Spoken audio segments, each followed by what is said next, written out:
Howdy! Welcome to the Pokemon Generation 8 Iceberg. This generation began the Dexit controversy and has brought both much-needed new mechanics to the games as well as taking several steps back in various other areas.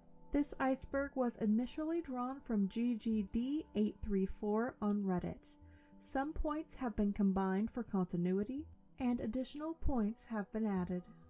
Level 1. The Sky. Kara Liss. Kara Liss is a mysterious researcher found on Route 6. She will take two separate Pokemon fossils and combine them with her odd machine into the disputed abominations we have today: Dracovish, Dracozolt, Arctozolt, and Arctovish. Given that these Frankenstein fossil Pokemons seemingly made up and cobbled together dex entries, which clearly are fabricated due to their anatomical combination, also indicates that they are actively suffering and incompatible, raises several moral questions.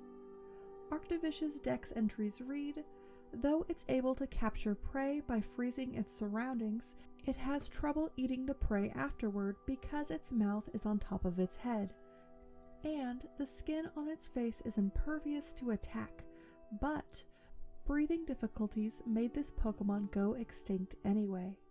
Dracovish's dex reads, its mighty legs are capable of running at speeds exceeding 40 miles per hour, but this Pokemon can't breathe unless it's underwater. Arctozolt's dex entries read, the shaking of its freezing upper half is what generates its electricity. It has a hard time walking around.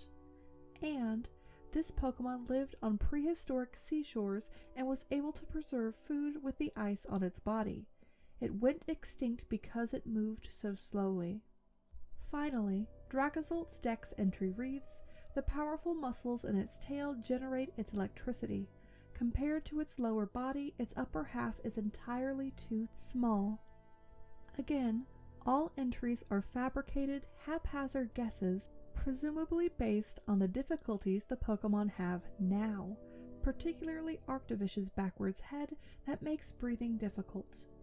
Due to her inhumane creation of creatures fundamentally incompatible with a healthy life, her name, Kara Liss, has led many fans to believe it to be a double entendre, with two meanings, being careless, or that she could not care less about her actions and the living creatures that suffer from her research.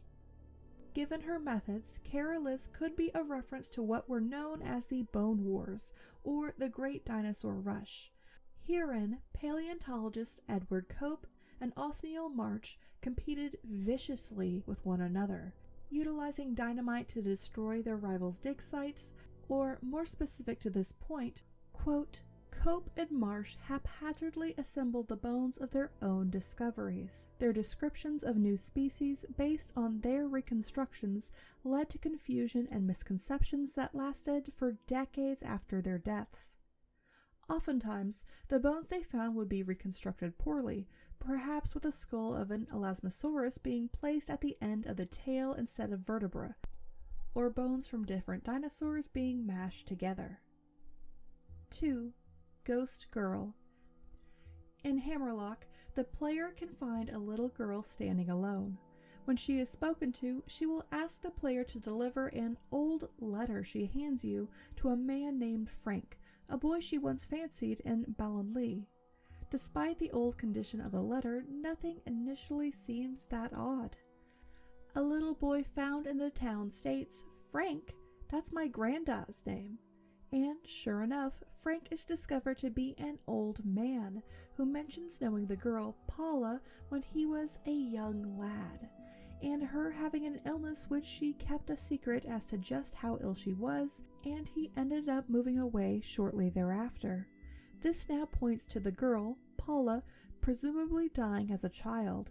However, unaware of this, Frank assumes she is old and aged like him and asks about how she is doing. Additionally, a little girl in the same house can be found, having conversations with the wall, saying, "Don't interrupt our conversation," most likely speaking with this departed spirit, or another. When returning to the girl, she will be gone, but in her place a Reaper cloth can be found, along with her words of thank you, presumably being spoken to you from her incorporeal form. It is assumed that the delivery of this letter allowed her to pass on from her confinement of the mortal plane and Hammerlock, perhaps now watching over Frank once more. Or, as the Reaper cloth, an evolution item used to turn a Dusclops into a Dusknor, could this be a reference to Dusknor's dex entry, hearing the quote, transmissions from the spirit worlds, and guide them home, suggesting that Paula has actually finally crossed over from the mortal plane. 3. Gift Gigantamax Charmander. After beating the main game, a Pokeball with a Gigantamax Charmander can be found on the floor of Leon's room. A letter attached to it reads, "If you're reading this player name, then I'm leaving this special Charmander to you. Let's have a real fiery battle again soon. Best, Leon." Due to the rarity of naturally occurring Gigantamax Pokemon, did Leon feed it a max soup, catch it, or was it bred from his own champion Charizard? 4. Trainers cheating. There are various mentions of ill sportsmanship and cheating throughout Sword and Shield. First, the most prominent would be Team Yell, who heckle other players, mob and beat them in battles in order to discourage them, even going in back-to-back battles against a single opponent, not unlike a criminal team. And they also block off the entrance to Spikemouth, the site of one of the stadium battles that would ensure trainers could not advance. Members of Team Yell are additionally confirmed to be the stadium staff for Spikemouth, showing that direct members of the organization are cheating in order to ensure their own resident or representative, Marnie, can succeed. Their actions are never addressed in the story, and presumably, they are allowed to continue being a main gym for future events. Why? They attempted to rig and sabotage other entrants, so it seems as if the best option would be to penalize them and or give their position as a main stadium to someone else. Second, in the Isle of Armor, your respective Ryle, Clara, cheat prior to your battle in order to gain the advantage, rigging the field with either poisonous spikes for Clara or beginning with psychic terrain for Avery, giving each's Pokemon a distinct advantage from the very beginning. Avery even comments that he lost, quote, "even though I resorted to such underhanded tactics," and notes that after these events, he's likely to be expelled from the dojo.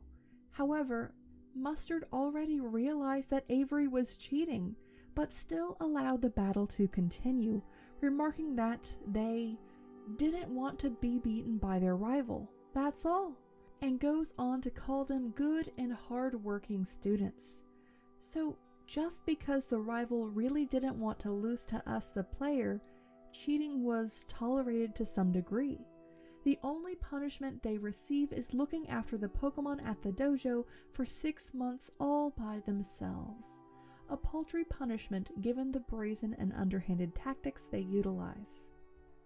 Third, finally, some players believe that Leon will always predict your first move with Aegislash to use either Shadow Ball on a status move and King's Shield on an attack.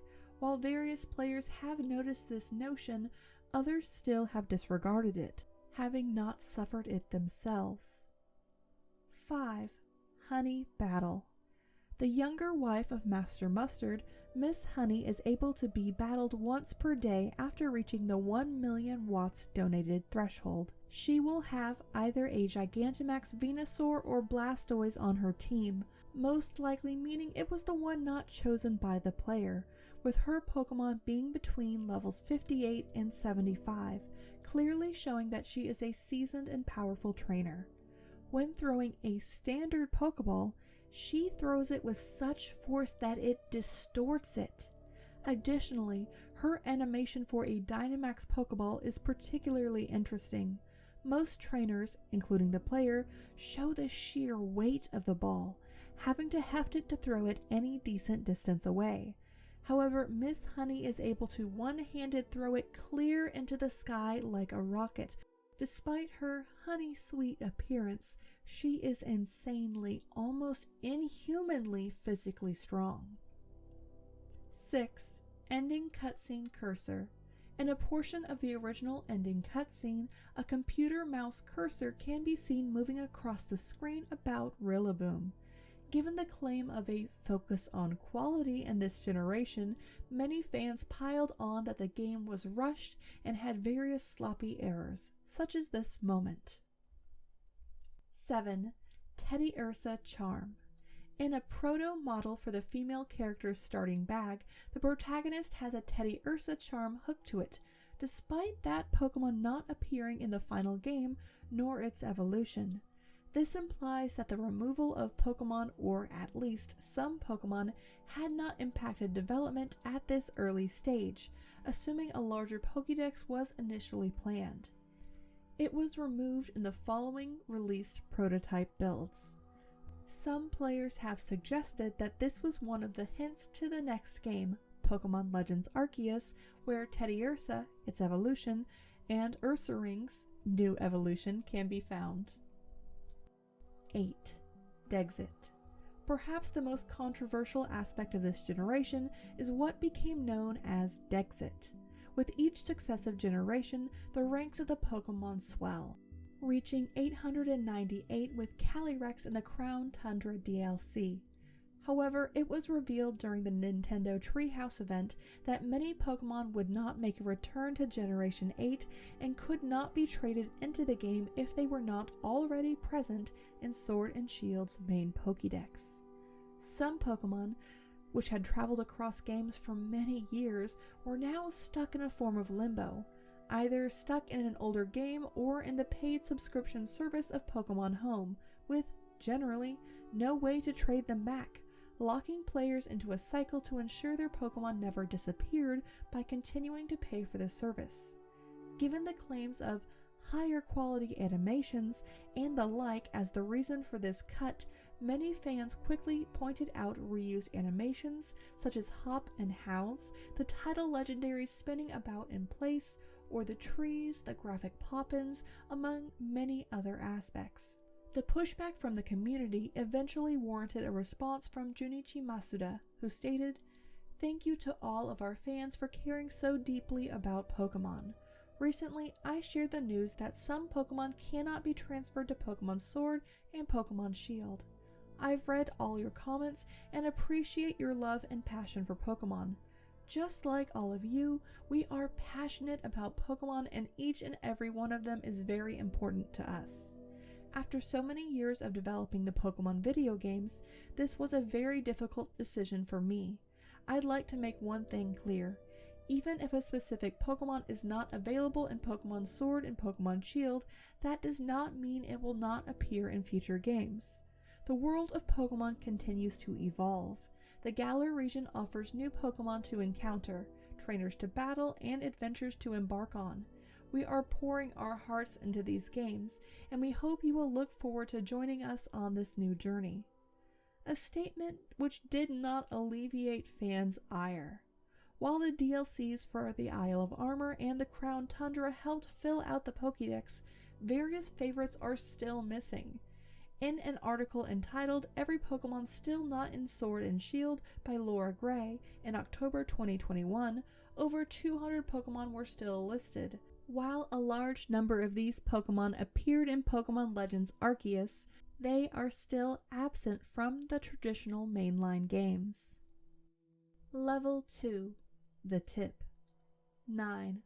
Oleana in Crown Tundra.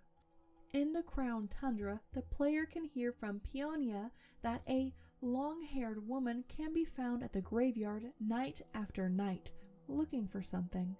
Upon investigation, Oleana can be found, and she states that the chairman had supposedly been seen there, thus why she kept investigating. It is revealed that Peony, Rose's younger brother that bears a striking resemblance to him, was what fueled these rumors. But why was she seen at the graveyard at night, and why did she return there many times over? Some believe that, again, owing to the confusion of Rose and Peony, that Peony had been frequenting the gravesite in particular. Some fans, despite the seeming age of the graveyard, suggest that Peony frequents this area due to a long since dead Pokemon, or perhaps his dead wife and the mother of Peonia, who is present in his league card when Peonia is a child but isn't seen thereafter. 10. Dynamaxing. The new mechanic in Generation 8, Dynamaxing sees Pokemon transform into colossal forms of themselves, with Professor Magnolia noting how the Pokemon distorts space to change its size while affecting the world around them. As for its source, it was determined that Eternatus's energy leaked out during its slumber in the form of Galar particles. This resulted in the creation of power spots, where trainers can trigger the Dynamax transformation. Some power spots had gym stadiums built over them, and others in the wild area became Pokemon dens, where max raid battles take place. Parts of Eternatus's body, known as wishing stars, rained across Galar, allowing whomever found them to Dynamax their Pokemon when at a power spot. Will these power spots eventually dissipate, rendering the stadiums the same as Spike Myths, making them unable to Dynamax? What exactly is this power which allows Pokemon to temporarily distort space to change their size? We know it only lasts for a limited amount of time, perhaps due to the strain on the Pokemon or its impact on space-time by its disruption. 11. Blue Dynamax Aura. The normal Dynamax Aura is red for normal Pokemon, legendaries, and even Gigantamax Pokemon. However, Calyrex itself and its steeds exude blue auras. When looking at the radiant petal Calyrex creates, it exudes the same blue aura, so one can presume that this color stems from his own power and what he grants to his steed that is linked or bonded to him, thus being under his command or control. As previously stated, Dynamaxing is normally granted by Eternatus and the imbued wishing stars that comes from it, granting Pokemon the ability to Dynamax through its unique power and thus sharing its red aura. By comparison, this demonstrates that Calyrex, the king Pokemon, is capable of creating its own Dynamaxing aura and abilities, suggesting that, based on its source, this aura could be wholly different in hue. Did Calyrex always have this power, or did it adapt and mold it into a form of Dynamax in order to protect its subjects and meet Dynamax Pokemon head-on? Furthermore, do we really need to use the Dynamax band to activate the Dynamax for these particular Pokemon, as it seems perhaps innate? 12. Wishing Star. Wishing stars are known to be parts of Eternatus's body, and when looking at Eternatus, it resembles an almost skeletal creature to a degree, as they seem to fall from the sky, as they do when Hop finds the two that would become a part of his and the player's Dynamax bands. There are a few theories as to why they continue to fall. A. Some believe that Eternatus suffered a great injury from impact with a meteor or another spacefaring Pokemon, like Deoxys, or even Rayquaza in the ozone, that caused it to crash land on Earth, leading to the first darkest day. This broke up its body, allowing pieces of it and its power to rain down on the Galar region for generations. The reason it attacked Galar in the first place was to regain its body or wishing stars and power, lashing out at everything in this foreign land. B. Eternatus is in this skeletal state because of the sheer damage sustained from Zacian and Zamazenta from the first darkest day. Its pieces scattered in an explosion or killing blow to it. However, broken and injured, Eternatus was not dead and slumbered since then, too weak to reconstitute itself. This is when Chairman Rose begins collecting wishing stars and giving them to Eternatus, which it utilizes in reconstructing itself, at least with its most basic means, its skeleton. This, along with its powers, allows it to move and become a threat once more, again most likely hostile in order to regain the rest of its body and true form. Seeing the trainers wearing bands crafted from its very being now infuriates it. 13. Pokemon dens. Pokemon dens are most likely small caves, craters, or dens created when a particularly large wishing star or piece of Eternatus crashed into the ground. The reason that the Pokemon inside are able to retain their Dynamax form for the entire duration, as well as utilize shielding to a degree, is owed to the sheer size and concentration of Dynamax energy here, namely in the presence of a larger wishing star or Eternatus body piece. The trainer's Pokemon is only able to sustain battle for so long thanks to the small wishing star in their band, or because, potentially, the Dynamax wild Pokemon absorbed it all first in the area. The reason why the wild area, the Isle of Armor, and the Crown Tundra have so many of these spots is most likely because A. Because they have yet to be mined by President Rose, who is trying to collect wishing stars for Eternatus. Other areas of Galar, perhaps, once had these areas as well, but they have been quietly mined out of the public eye. B. They are the sites of major battles between Eternatus, wherein the combat was so fierce during the darkest day, its pieces broke off or otherwise landed here prior to it falling into orbit. 14. Real-world runestone Runerigus inspiration. Many have speculated that Runerigus is based off of either the Lovo runestone U49 or the Hagby runestone U152 in Sweden. Each depict a red, serpent-like figure that, when broken up, would greatly resemble Runerigus, whose name has the basis rune in its very name. This Lovo runestone was once found in a monument in a cemetery, while this particular Hagby runestone was raised by a lady named Holmfrida, who had lost both her husband Bjorn and their son Sifoter. My apologies for the butchering of this lovely language. Thus, both runes were made in honor of or were founded around death, further linking them to the ghost-type Runerigus.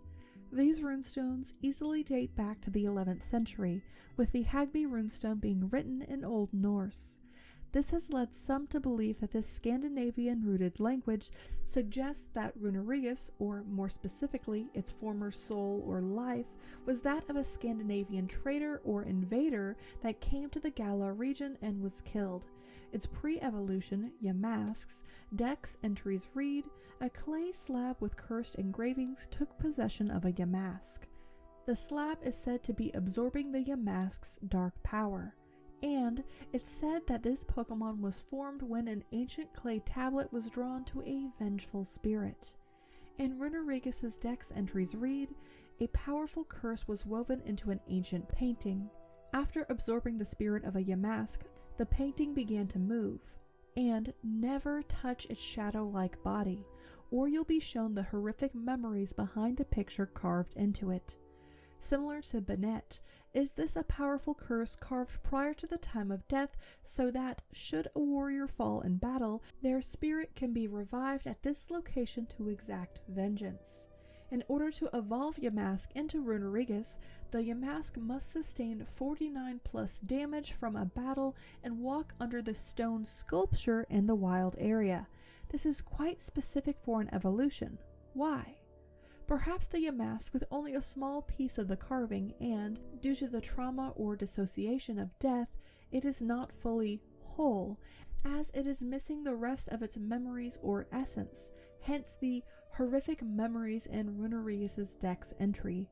Thus, by once again approaching death, or having inflicted some trauma in battle, the Yamask is able to access some of this previously obscured essence, the dark power now fully realized and able to attract more carvings and tablet clusters, perhaps from the aptly named stone sculpture itself. And what is this stone sculpture? Perhaps it was a giant runestone now fallen over, with many warrior epitaphs inscribed into it, and once their vengeful spirits have returned, they are able to harness their carvings for their new bodies. 15. The legendary tree.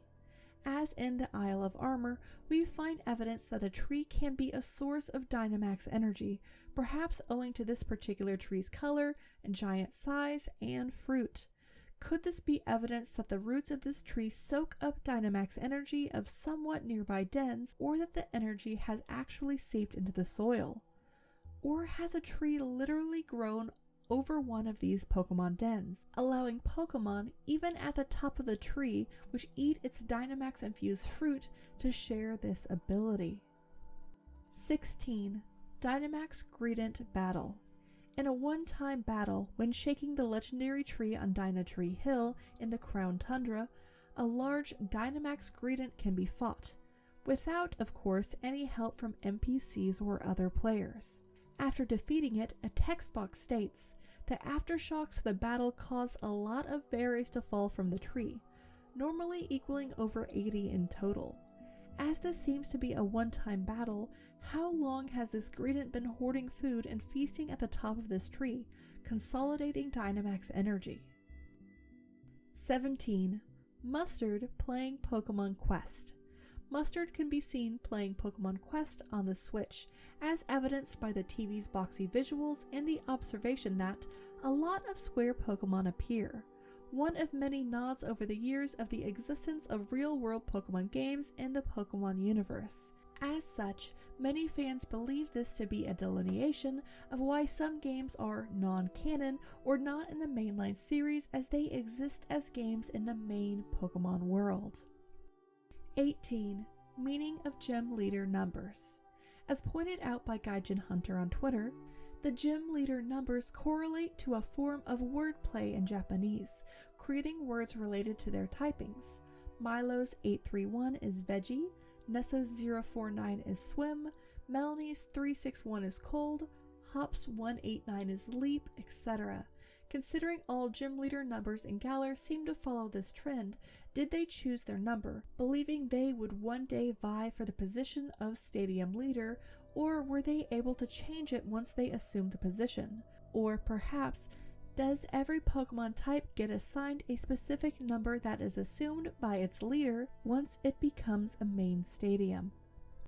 Level 3. Under the Surface. 19. Urshifu hints at Pokemon Legends Arceus. Various fans believe that Urshifu was a hint at Pokemon Legends Arceus due to notes that its pre-evolution, Cubfu, came from a mountainous region or dwells in distant mountains, which many have taken to be from the Mount Coronet range of Sinnoh and Hisui. Additionally, Urshifu's Single Strike and Rapid Strike seems to be a clear reference to the strong and agile styles, perhaps influencing the creation of the two or otherwise leading to the ways in which it can evolve. Some believe that the Tower of Darkness and the Tower of Waters and the knowledgeable scrolls that detail these techniques are another reference to the icons in Pokemon Legends Arceus, which appear to be scrolls when selecting whether a move is a strong or agile style. Hence, these scrolls in the towers of the Isle of Armor must have been passed down and survived since the ancient days of Hisui, with the Isle of Armor also adopting the more traditional Japanese style that was found in the ancient region. 20. Gigantamax Pokemon. Similar to Eternatus's Eternamax form, some Pokemon are capable of Gigantamaxing, further changing their physiology for the duration of its effects. How does this occur? Perhaps in the Gigantamax capable Pokemon, the alien power of Dynamax energy is capable of triggering a form of evolution, like Mega Evolution, for as long as a Dynamax energy source can be supplied, their unstable bodies reverting back to their prior forms in its absence. While Pokemon can ingest Dynamax soup for a compatible Pokemon, this suggests that direct ingestion of Dynamax energy is necessary for this absorption process. What of wild Gigantamax Pokemon? While trainers do not seem to fully explore Dynamax dens, perhaps if they did, they may rarely discover one of the max mushrooms that also grow on the Isle of Armor. Thus, Gigantamax Pokemon will rarely appear in these dens because they have also ingested this energy in its raw form. 21. Max Mushrooms. Found growing in certain areas of the Isle of Armor are max mushrooms, which are large or giant mushrooms that glow with Dynamax energy and can be used to turn a Pokemon that is Gigantamax capable into one. Similar to the legendary tree in the Crown Tundra, perhaps these mushrooms are capable of drawing in Dynamax energy or wishing stars buried under the ground, absorbing their particular properties that remain when harvested and prepared. But why do only mushrooms, save for the legendary tree, seem to absorb this energy? Simply put, they can do it faster, outgrowing and outcompeting other plant life. In the real world, various species of mushrooms can grow in a mere 1 to 4 days, with some literally popping up overnight. Additionally, its cells or composition may best draw in this energy as opposed to other plants. 22. Krogunk statue hints to BDSP and PLA. In Hop's bedroom, a Krogunk statue can be found next to the TV. Some believe that this was a hint to the Grand Underground's Pokemon statues and the Krogunk that can be found in the region. Additionally, further building off of this statue is the supposed link to Pokemon Legends Arceus and the additional Pokemon statues that can be found there, which, as I stated in my Pokemon Legends Arceus Iceberg, that the Pokemon statues found in the underground could very well be these same ancient Hisuian statues. Additionally, a quest in Pokemon Legends Arceus sees the player catch a Krogunk to help the medic make medicine for a villager. Later on, this same villager mentions that he wants to carve a wooden statue for the Krogunk. Perhaps this is the same statue. 23. Dynamax crystals are constellations.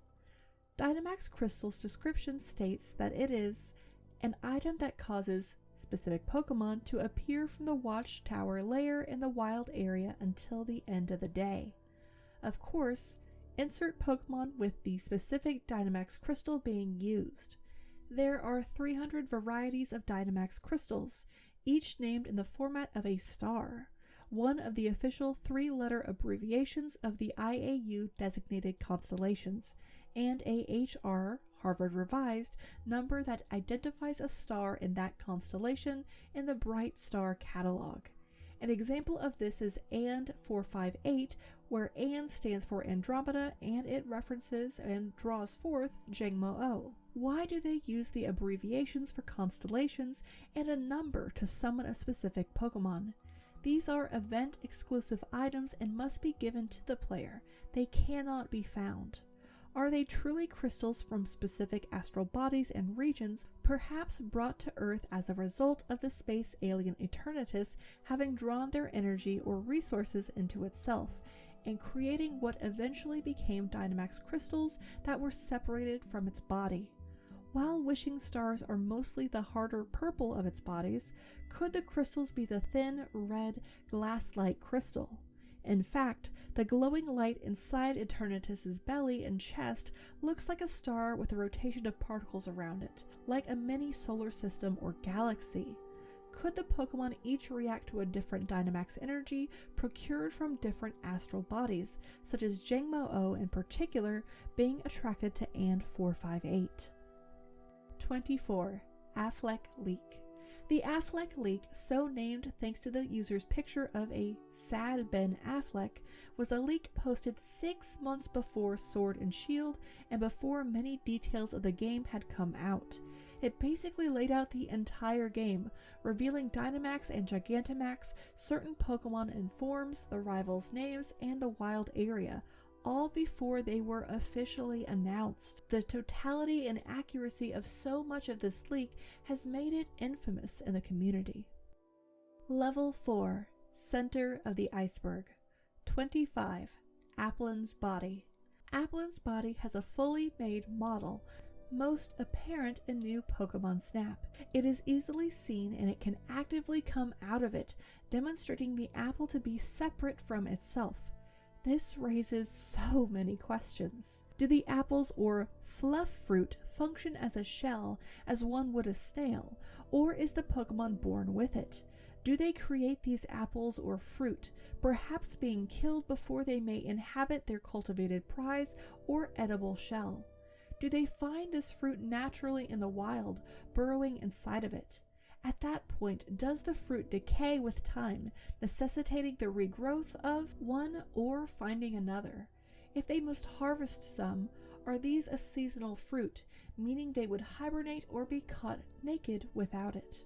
Perhaps this Pokemon, as its Appleton Pokédex entry suggests, was proven as being a viable food source for people. Thus, like apples and various other plants and animals, they were cultivated over the years to grow and exhibit this produce-like shell. The ones we find in the wild merely broke out of their Poké-State-run orchard for harvesting and instead thrive in the wild, creating more apples or fluff fruit with relish. This is why the applin seems so happy when fluff fruit is tossed at it, dancing about before it disappears, and generally not eating it. Perhaps they, at first, assume it to be another applin friend or shell that has yet to poke out. Similar to unfertilized chicken eggs, could fluff fruit be some form of unfertilized applin? Do they grow one inside their egg, or are they deposited in one after birth? While we can hatch eggs at the daycare and they all look the same, the anime and other media have shown that each Pokemon has a unique egg. Who's to say that this isn't applins? 26. Cram-O-Matic and hints at BDSP. The Cram-O-Matic is a contraption in the rough likeness of Cramorant, designed by Hyde, Honey and Mustard's young son. While some combinations make sense, such as pearls being turned into a pearl string, what happens in the case of the big mushroom? Somehow, tiny mushrooms are combined or literally fused into a singular large mushroom. It seems as if it is more than just capable of constructing something, but reconstituting it entirely. Other items can be hooked in to produce a myriad of other items, such as in the form of a TR disc that can be used to train a Pokemon, or perhaps they'll find evolution items, such as a King's Rock. How is it able to produce these and from such odd materials? The Cram-O-Matic is also the only way to get Safari Balls in the game, and when you make one, the description still references the Great Marsh, instead of being changed to make sense for Sword and Shield. As a result, many fans speculate that this was left in as a hint to Brilliant Diamond and Shining Pearl. 27. Wishing Chips. The Wishing Chip is an unobtainable item in Generation 8 that was originally intended to be obtained in the wild area, but now can only be obtained through cheating. Their intended description would have been to toss a number of them into a Pokemon den for the chance to attract a wild Dynamax Pokemon. 28. The Maximizer's Band Autograph. A similarly unobtainable item is the band autograph from the Maximizers. This Pokemon band consists of a Rillaboom, an amped form Toxtricity, a low-key form Toxtricity, and an Obstagoon that appeared during the end credits of the game and the Crown Tundra storyline. Its description would have read, "It's signed by all members of the Galar region's most charismatic band, the Maximizers." Perhaps it was removed as, while talking Pokemon are canon, having them demonstrate the ability to write and sign their names may have somehow crossed the line between the capturable monster or friend and the harsh reality of capturing sentient creatures. 29. Toxtricity, Rotom PC, and Dynamax teased in Sun and Moon. As previously stated in the main Pokemon Iceberg and Generation 8's Pokemon Ultra Sun and Moon, a poster depicting Generation 8's Gigantamax Toxtricity can be seen in a poster in its Gigantamax form. In Ultra Sun and Moon, a side quest involves the Rotom from the Rotom Dex zipping out and into a vending machine to fix it. The woman then comments, "It's already become a Pokédex here in Alola. I wonder what it might zip right into next. Maybe a PC box. Ha!" Seeming to laugh off the idea, but Rotom PC boxes did come into existence in the Galar region. Level 5. Lower Half. 30. Ball Guy Battle. Found around stadiums, the ball guy roots the player on, normally marking their encounter with a Pokeball. Supposedly, in the code of the game, the ball guy has a fully rendered animation and render for his start of battle pose and whole battle sequence, which implies that he was meant to be battled or at least used as an Easter egg. 31. Removed Victini encounter. There is a code for Victini to be encountered in the Crown Tundra expansion, but, as Joe Merrick, the webmaster of Cerebi noted, it has an in-game encounter. This is a fact. It wouldn't be in raid battles with this encounter or an event. There's also no text to support it. Thus, the encounter is static and has yet to be used in the game. 32. Regis in Crown Tundra. The Crown Tundra is home to 5 Regis, or legendary giants: Regirock, Regice, Registeel, and the new Regieleki and Regidrago. However, their temples seem to be as ancient as they are, with riddles hiding them from those that seek entrance, just like in the Hoenn region.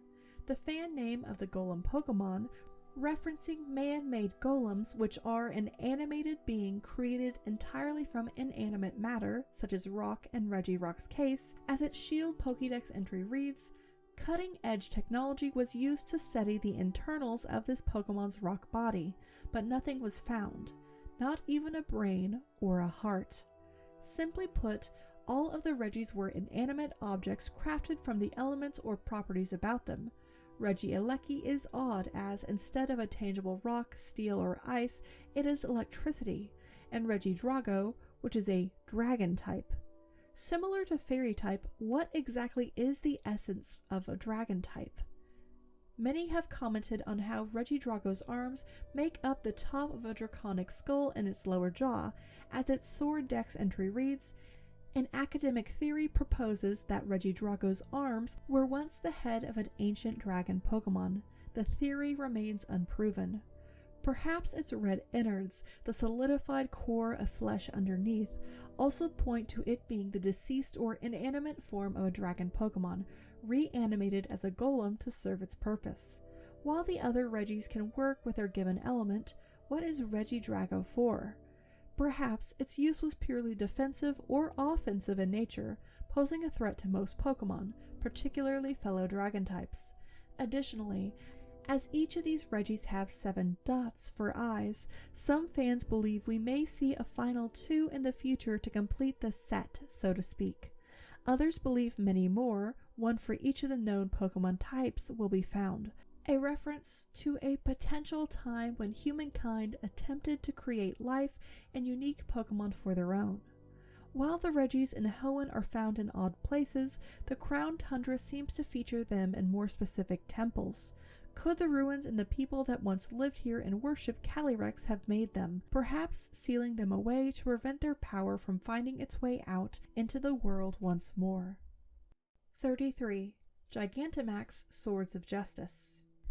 When the Crown Tundra was released, the game's code was written in such a way that it implied the 3 of these Swords of Justice received Gigantamax forms with the update. However, it was ultimately determined to be false whenever it was realized that the hackers had misread the data. 34. Greninja, Mega Rayquaza, Bruxish image. In some of the alpha or prototype builds for Pokemon Sword and Shield, Greninja, Mega Rayquaza, and Bruxish were used in various images for Sword and Shield, despite not being in the final game in those given forms. Some believe this suggests that all Pokemon were intended to return in Sword and Shield as well as Mega Evolution, but it was cut, either divvying them up for other games' appeal or due to a lack of time and resources. Level 6. Bottom of the Iceberg. 35. Omega Ruby and Alpha Sapphire for Switch. The idea that Omega Ruby and Alpha Sapphire would come to the Switch, most likely as a port, has been kicked around for a while. In the Pokemon Home files, data miners found evidence supporting Omega Ruby and Alpha Sapphire ports for the Switch, and potentially others as well. In particular, seemingly 2 relevant sets for the games, such as Omega and Omega_NX, have led some to believe the port was intended at some point. 36. Scrapped Jinx cry and form.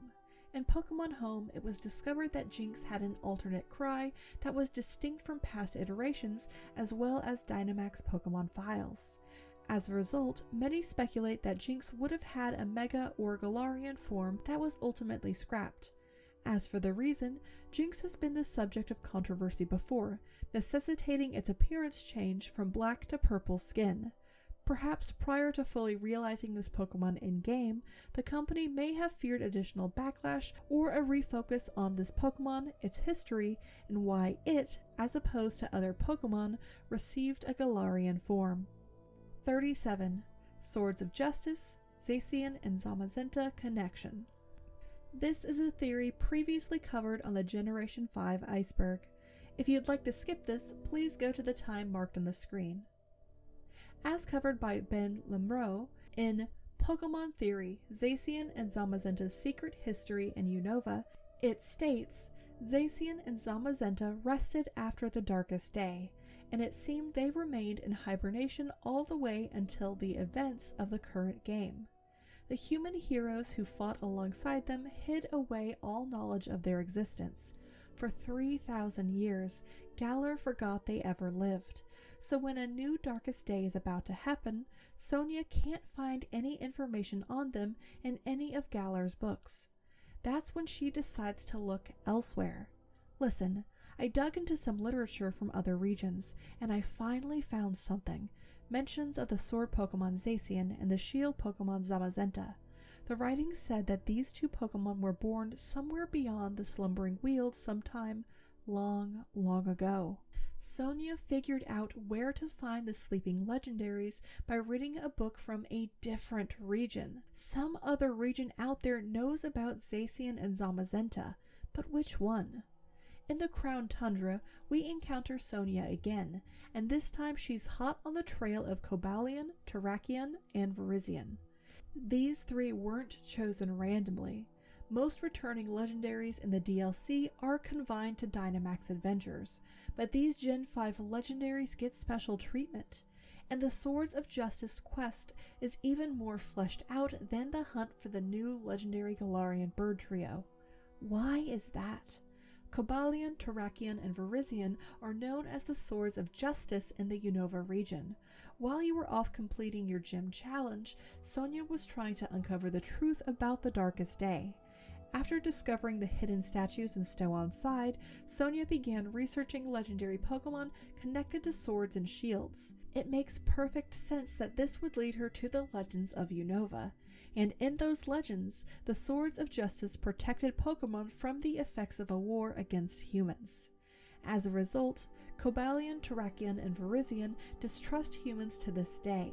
When they're not actively protecting weaker Pokemon, they prefer to retreat into isolation. During the DLC, Professor Sonia becomes completely convinced that they're hiding somewhere in the Crown Tundra. And it turns out she's right.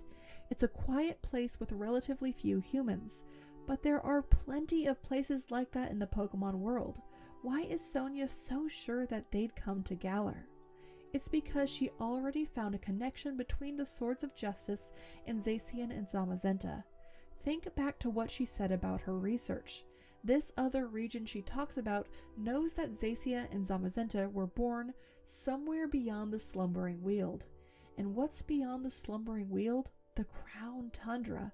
If the Swords of Justice met Galar's legendaries at some point in the past, it would make perfect sense for them to visit the Crown Tundra. But is this even possible, given what we know of the timeline of events? Zacian and Zamazenta have been asleep for 3,000 years, so any cross-region meetings must have happened before that. Black and White explain that wars ravaged the Unova region in ancient times until the royal family established order with the power of a legendary dragon Pokemon. Later, two princes had conflicting ideas about how to rule, so the dragon split in two, Zekrom and Reshiram, and civil war broke out again. These two princes ruled from separate castles which were destroyed ages before the games take place. One of those castles, the Abyssal Ruins, houses a relic crown belonging to the royal family. And wouldn't you know it, the item description says it's 3,000 years old. In other words, the long period of war in Unova happened over 3,000 years ago. That's perfect timing. Zacian and Zamazenta could have fought alongside the Swords of Justice during Unova's pre-Monarch Wars. Then they went back home, leaving legends of their heroism behind, and faced their greatest challenge yet, the Darkest Day. Speaking of which, there might be one final clue in the form of their forms. Zacian and Zamazenta were able to triumph on the darkest day thanks to their special items. The rusted sword and rusted shield transform the two into their crowned form. In their crowned form, they each gain a special behemoth move that deals double damage to Dynamax Pokemon. But if you take those items away, the two wolves take on a weaker form called Hero of Many Battles. This suggests to me that they were once known as heroic fighters long before the darkest day. That's not surprising, since saving the world seems to be in their nature. But if Galar lost all knowledge of them, who preserved this nickname? Who was passing down legends of their many battles? Based on the data we have, the best answer is the people of the Unova region. 38. Alien Pokemon keep coming. Deoxys, Eternatus, possibly Jirachi, and various others are best viewed and understood as aliens, coming to Earth from space. But as we see with the Wishing Stars and Eternatus, they keep coming, one generation after the next. Why? Are they running from something or trying to conquer a new land? Looking at Ultra Wormholes, they are not just entrances to alternate planes of reality or timelines, but potentially are able to transport the player to a different place in the galaxy as well. This could mean that Ultra Beasts, the Ultra Recon Squad, and Ultra Megalopolis are all in fact aliens or alien societies. It is said that all of the light in Megalopolis was stolen by Necrozma, and the Megalo Tower was created to prevent it from escaping to other worlds, as in other worlds that exist simultaneously in the same galaxy. We know it does in fact escape and reach Alola and Sun and Moon. Could it, and so many other alien-esque Pokemon, truly be just Pokemon? Could the Ultra Wormholes be the evidence of an advanced alien race, such as or different from the Ultra Recon Squad, as a means to access other worlds or realities impossibly far away from them, solving the time constraints of universal travel? As Necrozma potentially gobbles up the light from worlds and civilizations, perhaps Deoxys and Eternatus were, instead, fleeing to a new planet. If so, how many more lost Pokemon will continue traveling to this world?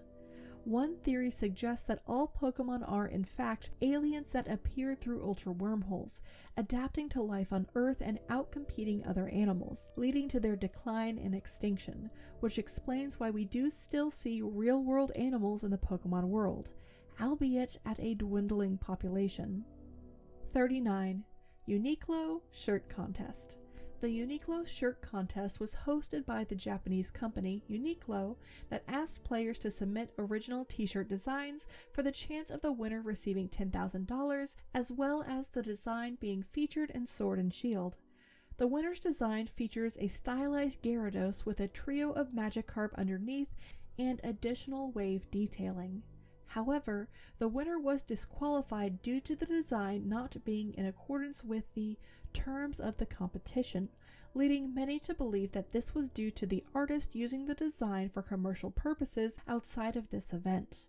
Still, Uniqlo would not confirm the reason why the winner was disqualified. Additionally, the company stated that it will not award the grand prize to another entrant or sell merchandise featuring the designs. Some have commented as to why this was done. Were the other top entrants discovered to have broken the rules as well, or was this all a convenient excuse and publicity stunt to draw attention to their brand? 40. Pokemon Home Dancing Woman. One of the oddest items found in Pokemon Code is the Dancing Woman GIF in Pokemon Home.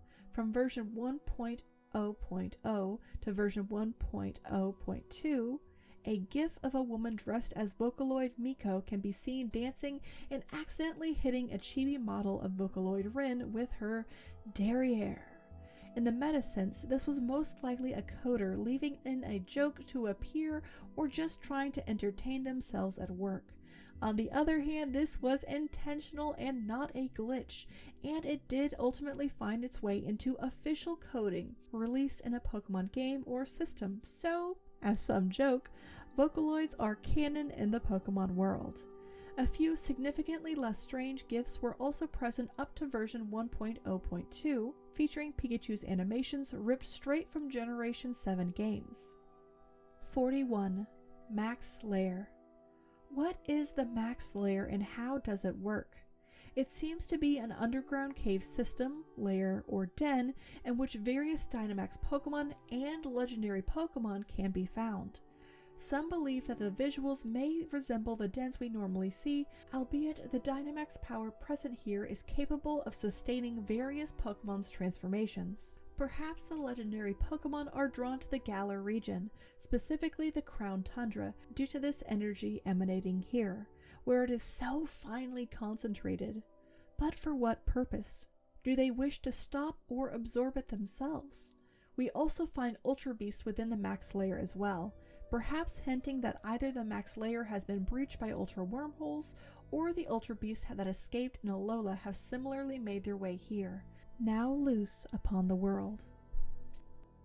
And that concludes the Pokemon Generation 8 Iceberg. If you have any suggestions, critiques, or commentary, let me know down below. Until next time, thanks.